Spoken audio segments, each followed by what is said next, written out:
চিৰনন্দন এবে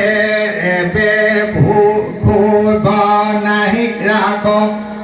অনন্দ মাজেৰে ভৱিষ্যতক কেৱাবল খন্দি বাৰে বাৰে